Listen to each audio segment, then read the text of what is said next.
A child is stronger than me. A child is stronger than me. If you want to learn wisdom, go and sit down with a child and learn wisdom. This thing I've just said is deep.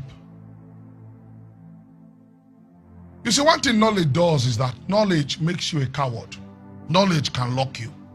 If you want to blind a man, teach him. If you want to open his eyes, teach him. A child has faith. You are careful, a child is not. You're always looking down, a child is always looking up. We become proud, and when we are children, we looked up. Now that we're adult, everybody's down at phone, walk, everybody's looking down. You think a child is vulnerable? Trust me, if you're a parent, you are not the one training your child. Your child is the one training you.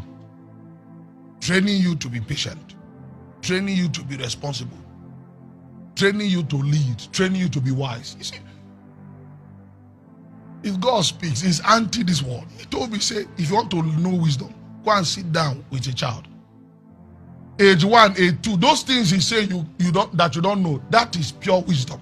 But you see, you think it's gibberish. We are the ones that are now speaking gibberish. Because this world has taught us to forget our true language. So when the child comes with the true language, you say, oh, it's just a child, he doesn't know what he's saying. You are the one that does not know.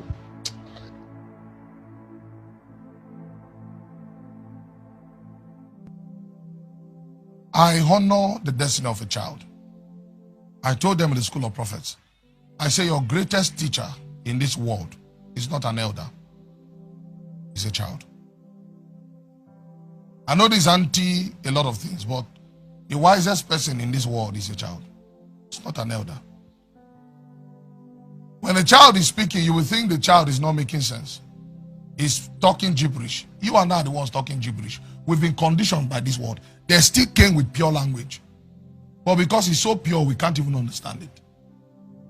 We are the one that this word has now given a language, giving us a position. All the nonsense, we've been conditioned already. So that thing you call gibberish from your child, that thing is wisdom. Sit down and cry that you don't understand wisdom. From 1 month to maybe age 3, there's so much wisdom he wants to tell you, she wants to tell you, but you can't understand. Until, because those years have been silent in his life, those wisdom now goes into a great slumber. And then the child is forced to adopt your way. I told them, I said, from what I was taught by the Lord, you are not the one that necessarily trains your child. Your child is the one training you. As you train your child is training you. Your child teaches you how to be patient. Your child teaches you how to be wise, how to be long-suffering, how to be responsible, how to be careful. You think you are the one training your child. Your child is the one teaching you. Is your teacher. Yes. You that love sleep, you will do that night vigil by force.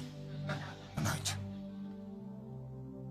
Your child teaches you how to think beyond yourself. That's why it's only wickedness that can take away the love of a mother or the love of a father. That is what real wickedness is. May God give you understanding. Say, their angel always see the face of my father. If their angels always see the face of my father, the question is, what does their angel show them when they dream? Think you are the only one who dreams. The day you can learn from a child, you've become wise.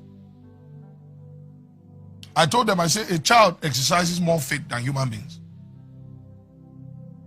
They believe. A child is constantly looking up. You and I are constantly looking down. When the Lord began to tell me these things, and it humbled me. How God thinks is quite different from how we think on it. I tell you the truth.